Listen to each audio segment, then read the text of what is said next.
Hello, everyone, and welcome back to Man and Machine here, episode 113, here with the PeakBot team and Mark Phillips from Harvested Financial. Mark, you first. How you feeling this morning? How's it going?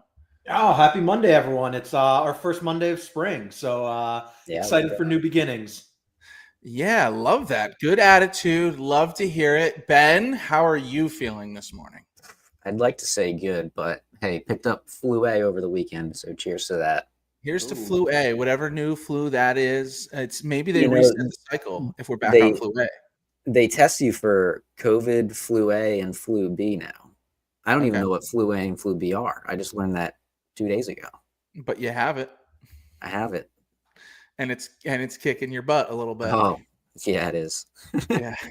Well, we may have a couple extra sniffles on the show this morning, but we do have a great show for everybody, of course. Dillon, how are you doing?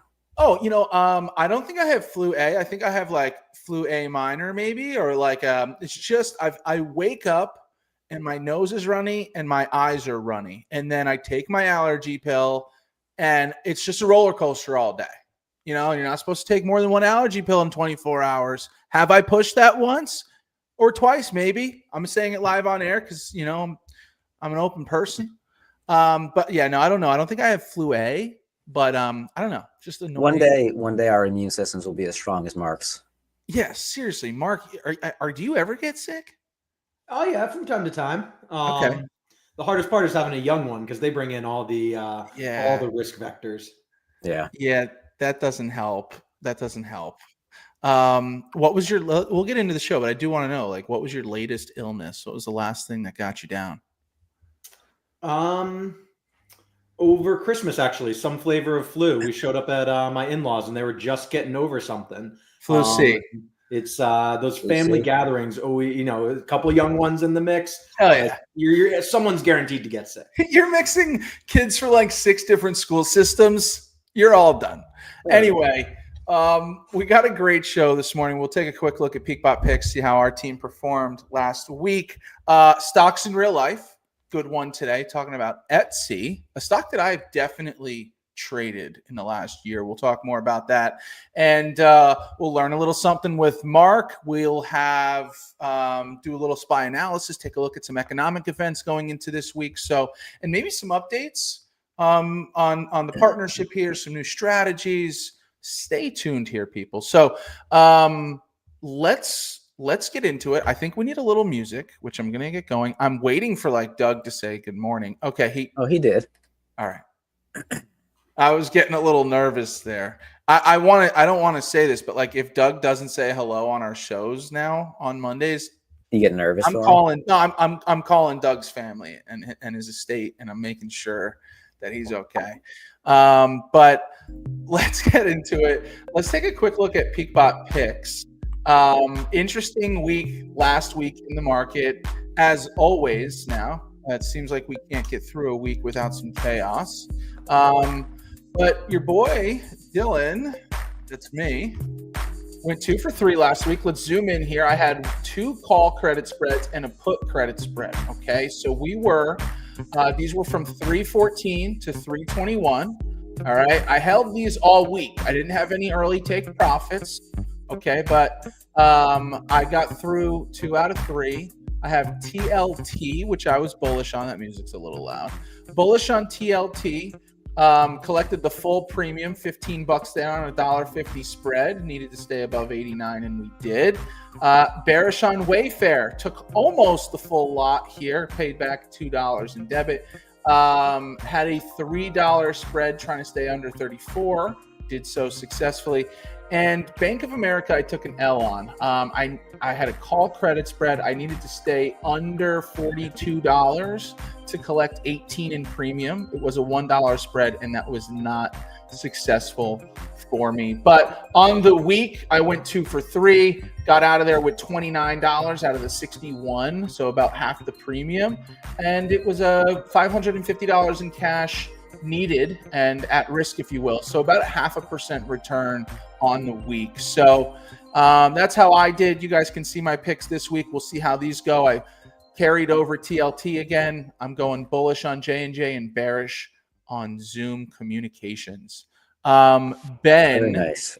I went 1 for 3. I've not updated the tracker. No worries. I won on silver by 2 cents. Nice. XOM, I was between the strikes.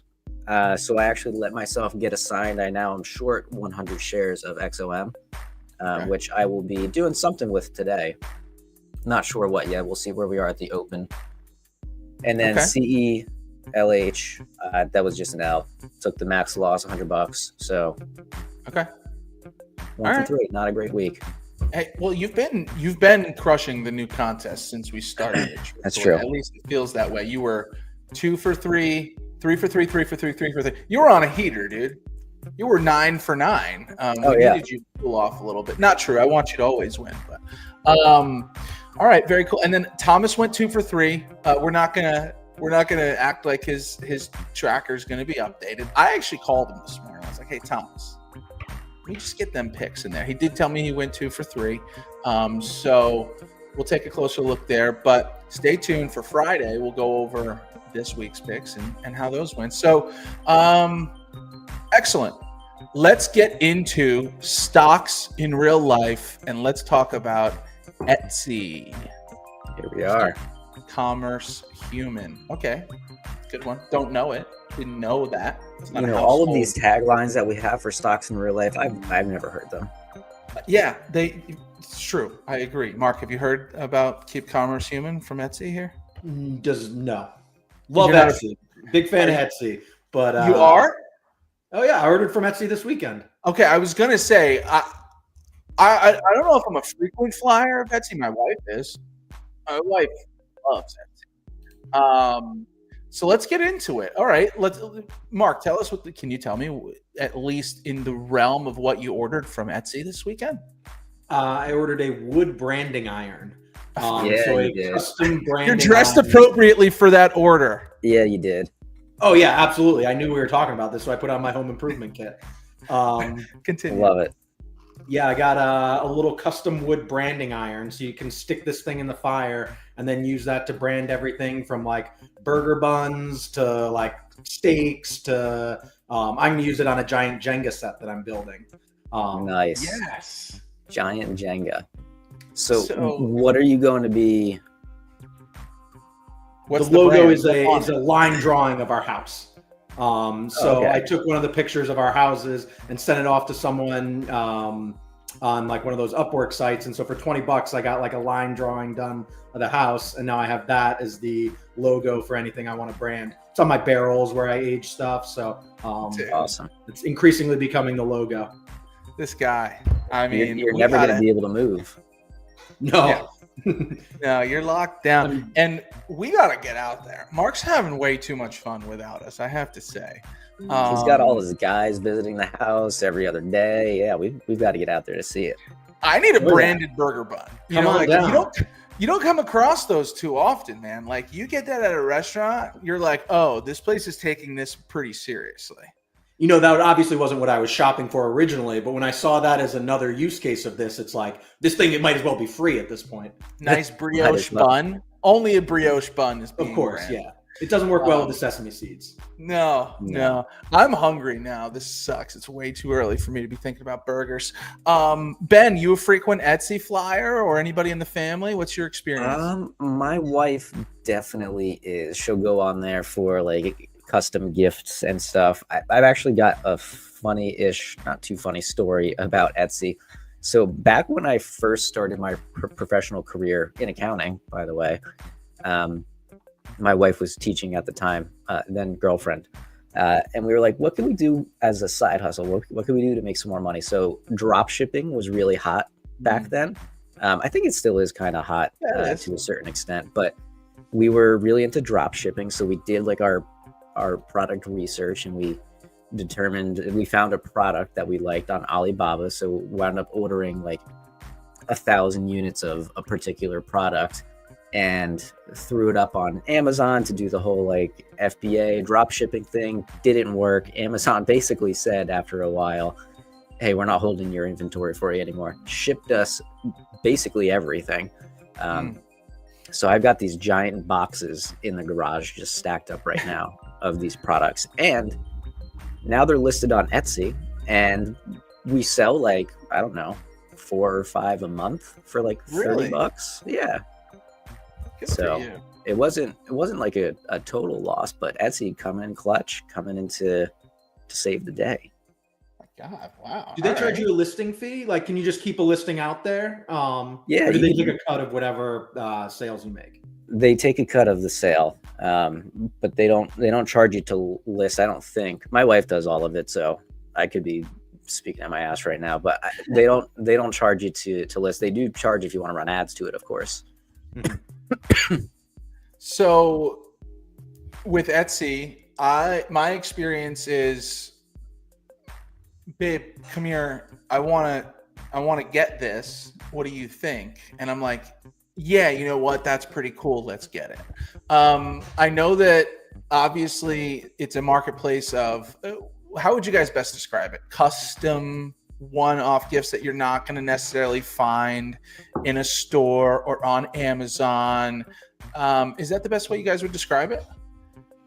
Yeah, I'd say that's accurate enough. A boutique, an online boutique. I don't know, but Yeah, there's I love some it. one-off type goods. There's some like intersection with like eBay or whatever that there's like actual like single edition or whatever, like used couches or whatnot.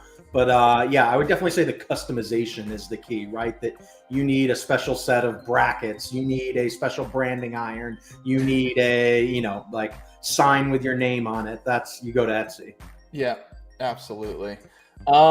Earlier this fall, I got a nice custom set of brackets with like a P in the center of them. So proper Nice. like truss brackets with a P Nice. for obviously Phillips.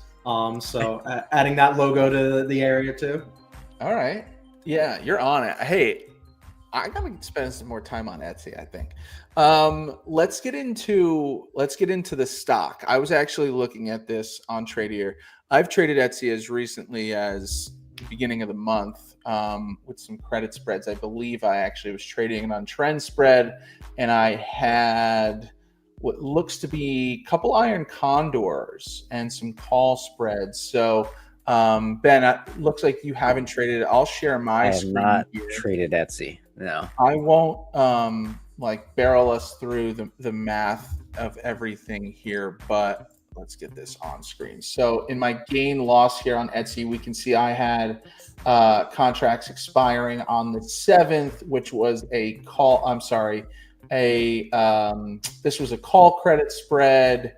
It looks like I had an iron condor here and some other call credit spreads. I'm not going to take a deep dive into see how well I've actually performed on it, but just kind of looking at the win-loss here, I'd say I'm in the positive. I'd say I'm in green on Looks Etsy. like it. But anyway, so here's the stock. Mark, curious to know if Etsy's come into your world at all?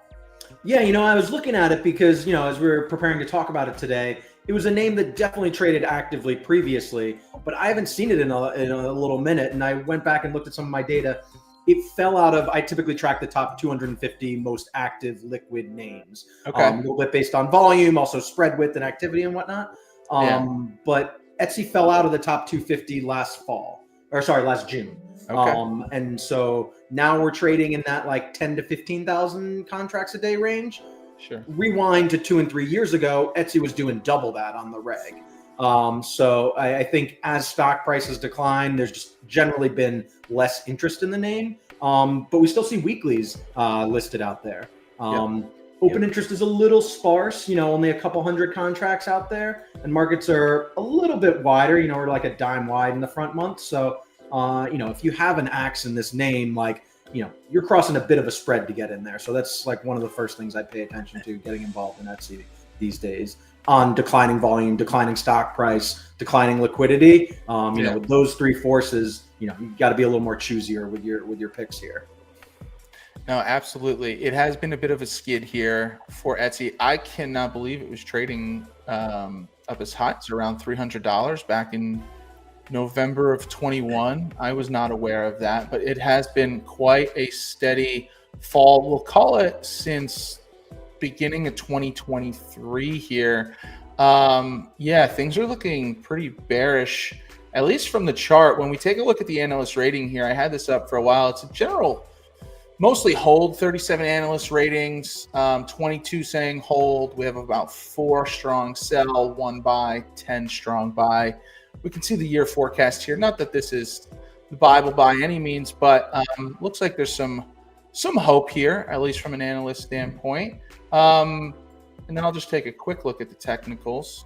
And was this a COVID story? Like, was that like kind of the, pandemic, everyone's at home doing like, second jobs, they're following Ben's footsteps, drop Certainly. Looks like certainly times it up. Well, I mean, here's March of 2020, right? I mean, we're just going from $30 a share.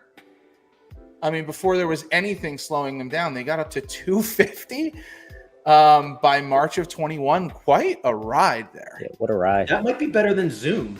That might be, we were talking about Zoom the other week, and that might be a better bottom to top than Zoom. Here it is. All right. It's close. Zoom's got him. Zoom like a 9X?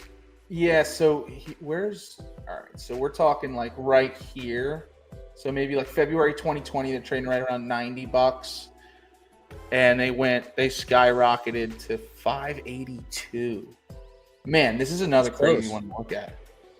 But that's only a 6X. Yeah. And I think Etsy was like an 8X or 7.5X. Okay, yeah. Don't rely on me for math. We've learned that.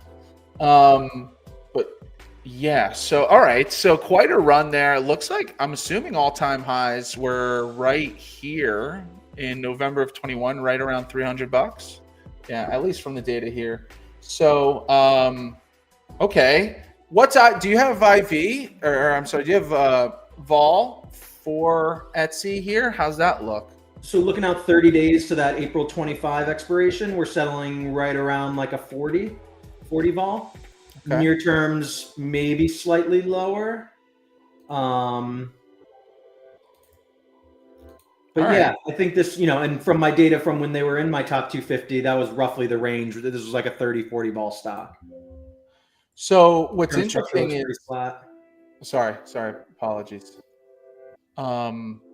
It's not, and we'll see when the market opens this morning, it's not on the trend spread watch list right now, at least as of end of the week, which it normally always is. Again, like I've traded this as of late and have been winning on it. So I'm curious to know if it's not on the watch list due to lack of volume or lack of premium being paid. Well, I'll keep a close eye on that. But what else do we have to say about Etsy here? Well, it's an interesting point you brought up there about how you've been winning on trend spread recently, and like obviously there's a pretty distinct trend, so that's a good thing to identify in the first place. But back to my comments about like liquidity and declining volume, wider spreads and whatnot, like that generally leads to less efficiently priced markets, and so that sounds like a risk. That sounds like, and it is. Right, like less efficiently priced markets, like can determine a strategy. You wouldn't necessarily want to enter into something that's like very risk transfery. Like that's not a great place to do that. But to the extent that you're capturing short-term opportunities, mispricings, directional biases, like less liquidity means the dealers and the whole community in general of options pricers have less confidence. So if you go in and make a trade with some confidence and, have some reason to put that on, whether it's trend, whether it's vol levels, no matter what that might be, like that does present some good opportunities. So you got to be aware of execution. You got to be aware of crossing those spreads. With less volume, there's going to be less open interest, less people likely to kind of help you take out of that trade. But like less efficiency means inefficient pricings means opportunities. So I wouldn't just be totally scared away because of that. Like Dillon's shown, there can be some wins in that kind of environment. Absolutely. And I'll tell you, I just did some quick like back of the napkin math. I've taken 1, 2, 3, 4, maybe 5 total trades on Etsy, all through trend spread. And this is dating back to October of last year. I've made a total of $125 on Etsy. Nice. So that's fun. All call spreads, 1 condor. So the most I ever was neutral, but I've been pretty bearish on the plays. I'm looking at the average spread. It's never been more than $2. I'm sorry. I had a $3 call spread early March. So $2-3. Yeah, $2-3. That's kind of my cap. Like that's why I've been trading it. It was paying a decent enough premium, small enough spread and a very clear trend. I mean, this thing is bearish. So when we even have 50-cent strikes listed in the front 2 months. So like you can definitely get pretty granular with something like this. You know, they're dollars as we go a little further out, but it looks like the front 2 weeks they have 50 cents listed here. Wow. Okay. So that's nice for a $50 product or $45 product. Yeah, you're not kidding. All right, very cool. Keep an eye on Etsy. I'm upset that it's not on the watch list. I'm going to see if it is this morning. I'm going to probably take some secondary entries today on trend spread in a couple of my other accounts. So I'll keep an eye on Etsy and others. Any other thoughts on Etsy before we move on here? Last thing I'll say, this is a little fun fact about Etsy. It's no longer true. They've actually moved to an entirely remote work focus now, but their global headquarters used to be in the town of Hudson, New York, which is a sleepy little upstate town. I happen to get married there, so I have a special affinity for that. But not too many corporations located in sleepy little Hudson River towns. Okay, wow. Hudson, New York. So they're all home now, though. They're all home now. Yeah, the remote first workforce. You know, very interesting. Yeah, closed in September of 2022. Okay, good for them. Efficient. No rent. They had a beautiful old brick warehouse there, as you can imagine. Oh, sure. Yeah. All right. So Etsy, good review. Happy we went over that. Although, you know, has been relatively bearish. We'll see if they can maybe turn things around. Let's move it on. Let's move on. Let's do it. All right. Let's learn a little something. We're going to move Mark to the top here, and we're going to hand it off. How to calculate max profit and max loss. Mark, take it away. Yeah, this is obviously an important one because at the end of the day, everything comes down to P&L, right? How much are you risking and how much can you make? So really important fundamental calculations here. You know, it's going to depend on whether you're trading debit spreads or credit spreads. And, you know, these calculations get even more complicated once you start moving into your butterflies and your condors and whatnot. But generally with a spread with 2 legs of an option, the max profit in a long scenario is going to occur when you've blown through your long strike, blown through your short strike. The spread is going to have its maximum value when you're outside the bounds of that spread. Through the long, through the short. On a short, conversely, it's going to be the opposite, where you want to be completely outside the other direction. So to put, you know, specifics on that, if you're long the 9,500 call spread, long the 95, short the 100, you make money the most money if it closes above 100. If you're short that same call spread, you know, like in a trend spread scenario where you're, you know, short the Etsy call spread because we're trending down, we might be selling the 50, 55 call spread in Etsy. We make money when it's below 50. In a credit spread, in a debit spread, your max profit is going to be the difference between those strikes minus the amount you paid.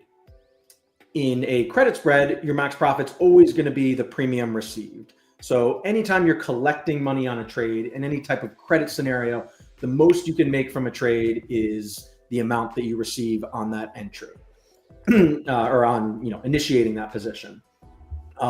Put spreads, you know, are going to work. Credit put spreads are going to work the opposite way. You sell the 45.40, you want it to close above 45. So, and that's actually a good truism in options, that you want it to be far from your short strike. You want it to be, you know, move away from the shorts. And so, you know, the max loss in both those scenarios, in the credit scenario, the max loss is going to be kind of the reverse of the debit scenario, where it's going to be the difference between those strikes minus the amount you collected on that trade. So back to our Etsy example, we sell a credit call spread in a downtrend scenario, and Etsy goes back up through our 50-55 call spread. And we collect $1 on that. We would take 55 minus 50 minus the $1 we collected. Those $4 that we'd lose on that trade. So generally in a lot of the spreads that we're looking at here, the credits are going to be relatively small compared to the losses. But that's because the probability of loss is going to be significantly lower than the probability of gain. So in the 25 delta example, you know, you're selling the 25 delta. You know, I think in trend spread, we generally see those premiums get roughly around a third, a quarter of the spread width. where losses tend to be, 60, 70% of that value. Of course, you have to discount it by the delta, and that's the whole options pricing formula why those risk rewards are set where they are. But generally, distance between the strikes, premium, and then flip the arithmetic whether you're long or short that spread. Awesome. So that arithmetic also leads us to the break-even point. And so if you've got this spread on, you might be asking, well, where do I start to make money? Where do I start to lose money? Kind of the examples I was using before are all around expiration. And this, depending on how much time there is on the clock, you might see profit and loss as it wiggles in between. But at expiration, your break-even is going to be right about that, or it's going to be exactly at that premium collection point. So going back to our Etsy example, you collect $1 on the 50-55 spread. You will start to lose money if stock settles above that 51 price in stock. So the premium you collected, once it starts to bleed above that level into your spread, those are going to be, you move into losses territory. Whereas if Etsy closes at $50.50, you collected $1, you have to pay out 50 cents on that short spread that you're settling, you net make 50 cents on that spread. In specifics, the break even is in a credit call would be the short strike plus the credit received. And on a put scenario, it would be the short put strike minus the credit received. So in short puts, you lose as stock goes down. Short calls, you lose as stock goes up. Got it. Very, very good. And for those of you that are wondering, hey, how can I do this math myself? Well, you can just take a look at PeakBot's watch list. We do the math for you. We show you what your max loss will be. We show you what your max profit would be. And then recalculating that break-even point. It's... Oh, no. Did you For a second, I tried taking your screen down so I can get my watch list up. Let's blame StreamYard because I don't want to have to do that. And I took you down for a second. Well, so very good summary of max profit and loss. And Dylan, you're going to pull up the watch list in a second to demonstrate that. I will mention that next week we are going to have a special guest. Matt Cashman is joining us again. Last time he was here, we talked about Vega and Gamma. And this time next week, we will be talking about the rule of 16. So make sure you tune in next week to find out what that rule of 16 is. 8:30 a.m. Eastern, right here on the Tradier Hub. So, Dylan, you want to share that watch list screen? Yeah, so this is what we were talking about. This is the detailed trend spread watch list, okay? These update every 5 minutes. We have a watch list for each of our core strategies. They update every 5 minutes during market hours. So what we were getting at here, you can see the width of your spread, okay? So your budget is going to say how much cash you need to enter this trade, which is going to be representative of the width of the spread. As we can see, our strikes here are 113 and 110.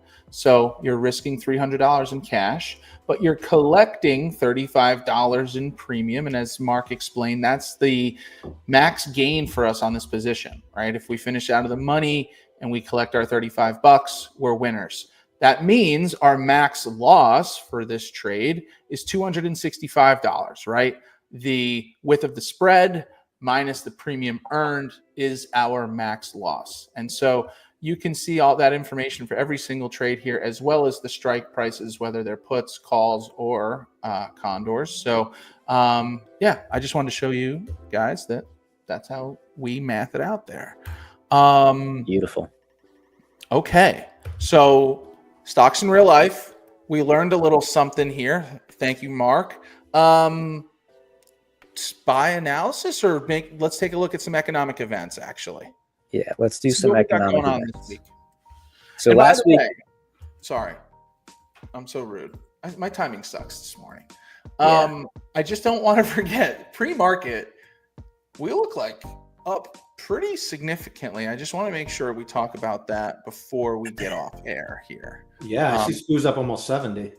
Yeah, I didn't want to, raise any eyebrows here, but I was looking at Etsy and how bearish it was, and then the pre-market was up a couple dollars, and I couldn't believe it. And then I'm looking at the market here overall, and it looks like we're up pre-market. We're cruising a little bit here. Yeah, any thoughts on that before we get into anything else? Apologies.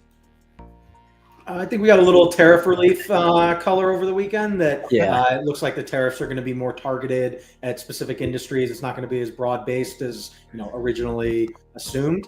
That was sort of the explanation 101 that I got so far. Yep. Hey, thanks for relaying it. I wasn't aware. All right, very cool. So Ben, any thoughts on that, or let's get into economic events? No, I mean, I heard the same thing. A little bit of tariff relief. Foreign markets have been up as well, so that's sometimes an indicator as to where we're going to be headed. So, looking into this week, actually last week, good to mention, FOMC was last week on Tuesday and Wednesday. Bots were off on those days. Fed decided to hold rates where they are, so no change. And the market didn't really do too much, if I remember correctly, through those couple of days. So if you were trading, probably were okay. But again, we like to err on the side of caution and not trade on those particular days. So today, what do we have? We've got some S&P global data here. We've got some Fed speeches this afternoon. Nothing really much other than that. Moving into tomorrow, looks like a lot of data, but nothing of super high importance. Moving into Wednesday, durable goods is marked as high importance. I'm not going to let that sway me in a direction to not trade. Thursday, we've got GDP growth rate. That might be, and that's pre-market, that might be something where I would personally turn my iron condors off on Wednesday going into Thursday morning. I'll make that decision later this week. And then we've got PCE on Friday pre-market, so maybe Thursday going into Friday, we hold a little bit as well. So nothing sticking out to me too much this coming week. Maybe some decisions to make depending on how the market's moving, but nothing crazy. Yeah, I'd agree. I mean, like none of these indicators in and of themselves necessarily seem particularly significant. We're not getting like the, big headline CPI type data, but I completely agree with your sentiment about how it's going to depend how the market reacts. We're still kind of in that, I think a lot of the VIX indicators have, mellowed out. I think contango's less steep. The overall VIX itself is less steep. And that like, there's generally been like a softening of those near-term volatility expectations. Whether that continues, I think will be a good barometer for how aggressive you want to be into some of these events. That if we do continue to get some more chop, if there does continue to be, if the volatility indicators kind of like tick a little bit back up, then I'm going to be a little bit more concerned about those economic releases. But if this market does continue to kind of revert back to quote unquote normal times, then none of those indicators releases particularly scare me. Yep. Okay. Yep.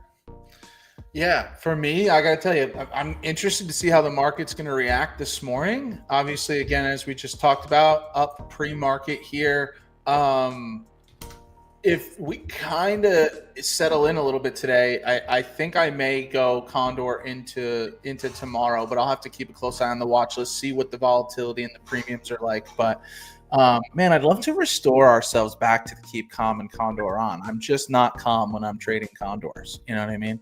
But 30-day IV in the near term is obviously going to be a little bit higher, but like even by the end of the week, we're only at 22 for the March expiration, and I see us at 17.8 for the April 30-day expiration. So, we're really, and if I use my handy rule of 16, I can tell you what the average daily move is on those. There we go. But I'll wait until next week. All right. That's right. Awesome. Yeah. Hey, you know what? Maybe we're coming back to a little bit here. So, all right. Fantastic. And I teased this at the top of the show. We don't need to get into specifics, but please know that the PeakBot team and Mark, etc., we're all working on some great new strategies to match these new market conditions here and give our traders the best ability to navigate these choppy waters, if you will. So did you guys have any specific updates? Otherwise, we can just keep it as stay tuned. We got some great strategies coming.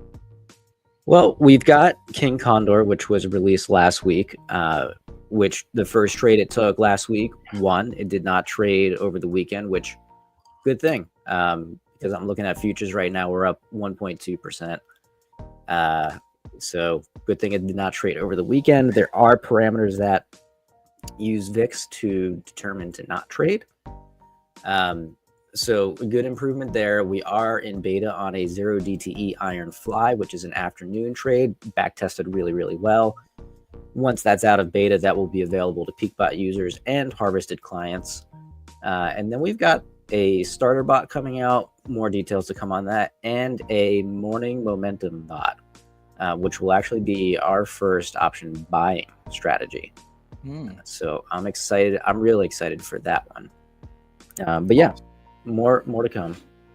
Yeah, I'm really excited about these, and particularly how they all work in concert together, right? That balancing a long momentum against short condors is an interesting, allocation to have, because when, short condors zag, momentum generally is going to win. So I am a huge fan of that. And to go back to the king condor, like the volatility awareness on that is another thing that I'm, really happy to see come into the bots, and happy to, in option selling, you have to be a little bit aware about what the overall regime is. Like, what has VIX been doing? What is VIX doing today? Both understanding the past history and the current environment to get a lot more sensitive about when we're entering trades, and being a lot more choosy about when to sell vol, when to pause, when to not sell. So I think, the second order indicators that we're adding into that really, really level up that strategy quite a bit.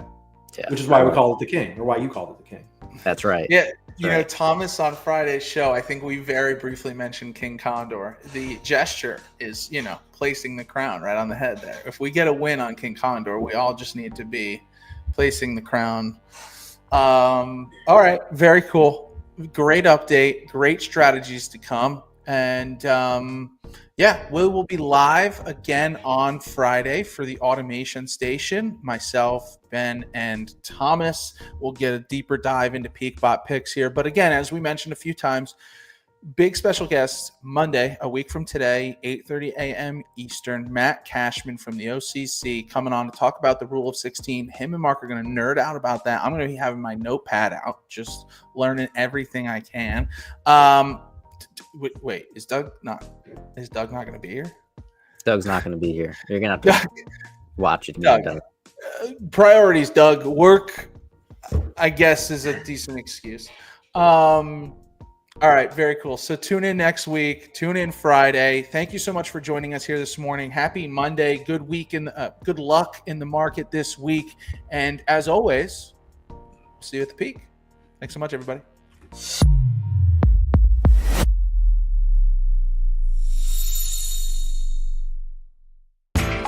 You know how the financial world goes. Here comes the buzzkill. Please make sure to take some time to read this boring disclaimer. We will owe you one.